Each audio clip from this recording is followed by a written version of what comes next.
Yeah. Okay, now we are going to talk about vibration analysis, an introduction about vibration analysis.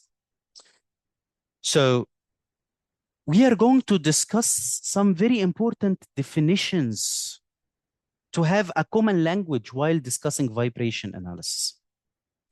Vibration analysis has been very interesting topic to many people actually. So let's simplify as possible this topic, starting from very basic questions. What is vibration motion? What is the vibration motion? The vibration motion, it is oscillating motion of a machine or machine component from its position of rest. The oscillating, as it happens here, the oscillating motion means a repetitive back and forth movement from its position of rest or the original position. So any movement going back and forth around a reference or position of rest, this motion is not a displacement motion. It's called vibration motion or vibrating motion around a specific reference, back and forth, back and forth. Okay, this motion or this vibration motion, we can understand the vibration motion, or we can study the vibration motion through the vibration signals. So the vibration motion always doing this sinusoidal wave or this sinusoidal signal. The vibration signal help us to understand how machines are moving if they are working properly. There are two very important characteristics of vibration motion, which is the amplitude of the motion and the frequency of the motion. The amplitude and the frequency. So what is the meaning of amplitude? Amplitude tell us how far and strong or how intense the vibration is. This is amplitude.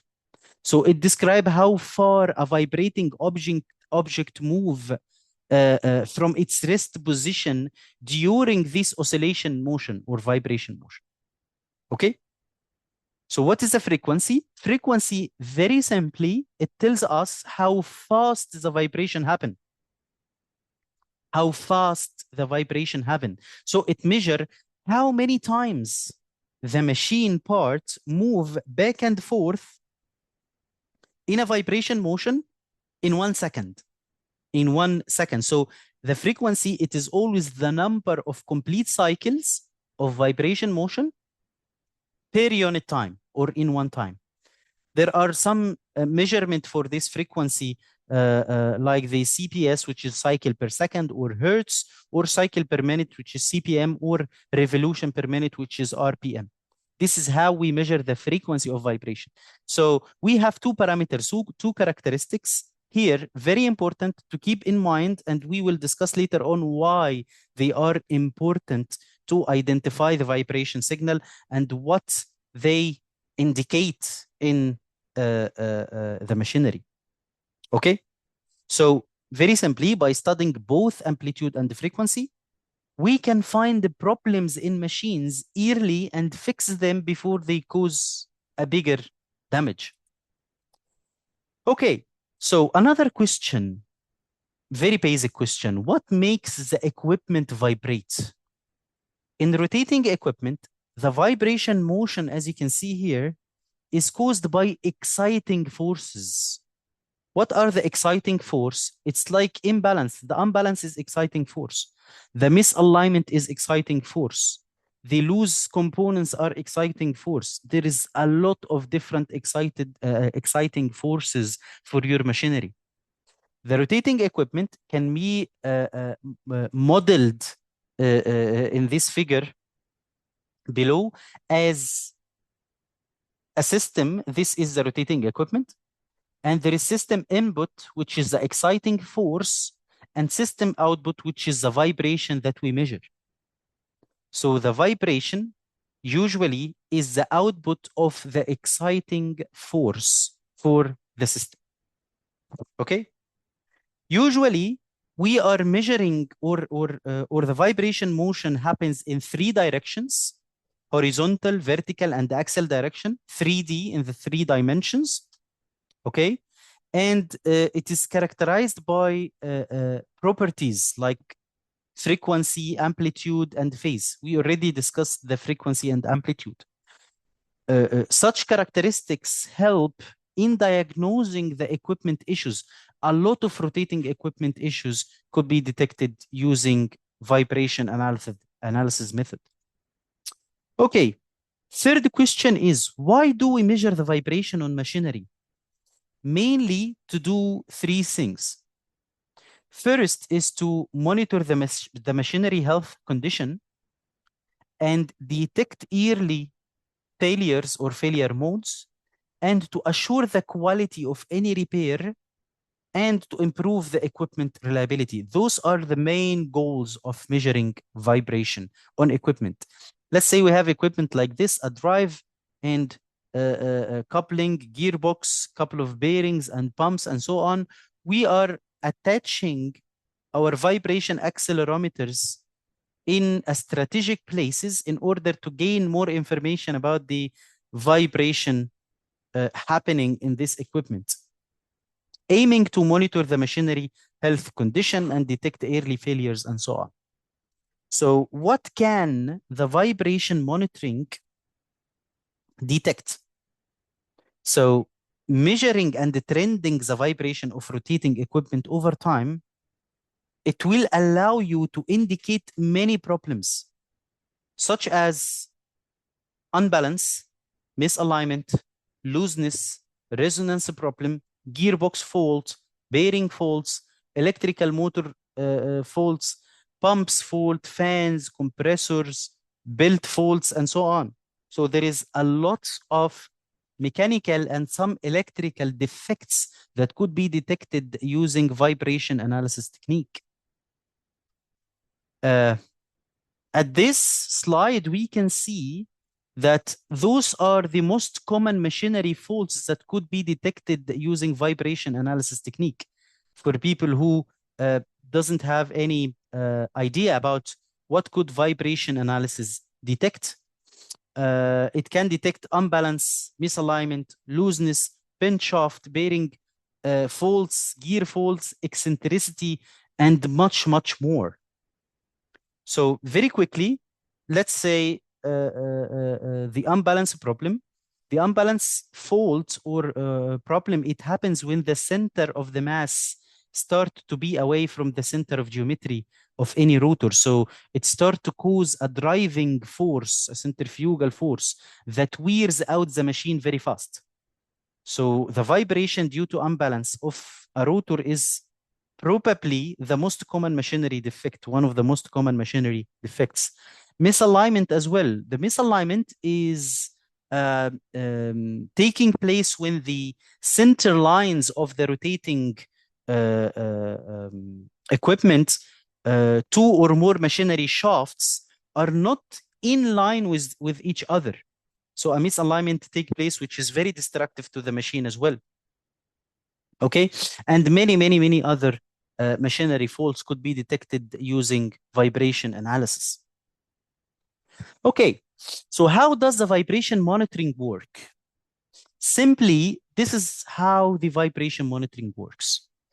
In a very simple way, the vibration engineer or the vibration technician, so he measures the vibration on the machinery using a transducer. This transducer could be accelerometer, velocimeter, proximity probe. Anyway, he's going to use a sensor to measure the vibration in a specific measuring point of the machine.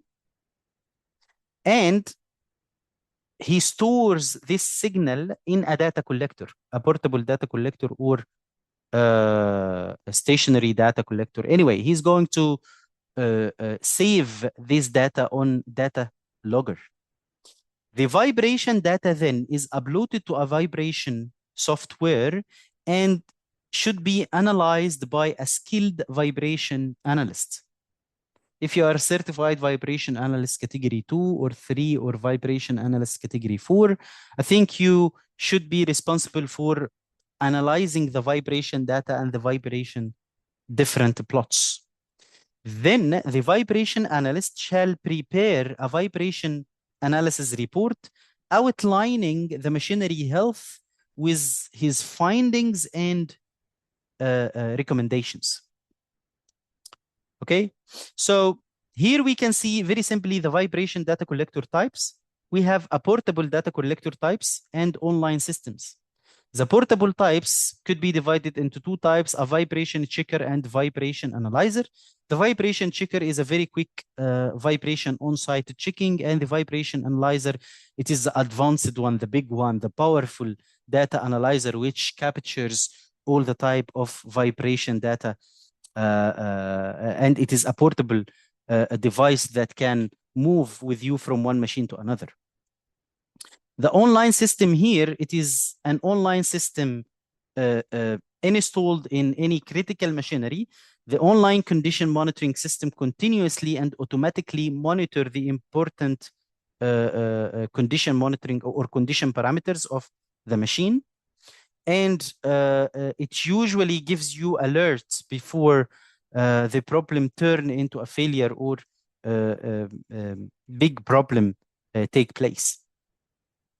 So very simply, how does the vibration data analysis work? Okay, for people who doesn't understand anything about the vibration analysis, this is very simple explanation which will give you an understanding of how does the vibration data analysis works from A to Z. So you should understand that the rotating equipment, let's say this is a rotating equipment, this is an electric motor coupled with a gearbox, okay? Each part of machine vibrates at its own specific frequency. Vibrate at specific frequency, which means it's doing cycles of vibrations per second different than the other parts. This specific vibration frequencies depends on factors such as the machine type, such as the operating speed of the machine, such as the type of bearing used, and so on. When the vibration data is collected, as I explained before, from the machine, the vibration data analysis, it helps to identify if there are any problems by analyzing the vibration characteristics, which are the amplitude and the frequency. Okay, by analyzing the amplitude and the frequency of the vibration data, you can easily understand what's happening. So what is the importance of analyzing the frequency and amplitude? Frequencies are compared to a known defects, which means it is always associated with a common machine issues. We know that such issues are happening in the low frequency. Another issues like bearing defect happening in the mid frequency to a high frequency. The gear mesh problems are happening in high frequency, and so on. Unbalance, it is in a low frequency, or the running speed of the machine, and so on. So we already know, for people who are working as vibration analysts, they are analyzing the frequencies and refer each frequency or associate each frequency to a common machine issue. So what is the amplitude then? Why we are using the amplitude analysis? Actually, the amplitude of vibration at each frequency, like each frequency has its own amplitude, has its own height or amplitude. So the amplitude of vibration at each frequency reflects the amount of energy level of the machine vibration. And it can serve as indicator of the destructive forces acting on the machine. So very simply, the vibration frequency indicates the source of the problem, and the vibration amplitude indicates the severity of the problem. It can give you an idea if you have a problem or not from the frequency. At specific frequencies, we can say this is a bearing defect frequencies. If those bearing defect frequencies having high amplitude, which means the problem is severe. If they have low amplitude, which means that there is a problem, but it's not severe yet. Okay? So how can we know if the problem in any rotating machine is severe or not? That's why we are comparing the vibration severity, or we are using the vibration severity chart, or the ISO, which refer to the International Standardization Organization, 10,816. So since there is always vibration out of any equipment, as you can see here, this is a normal machine, this is abnormal machine.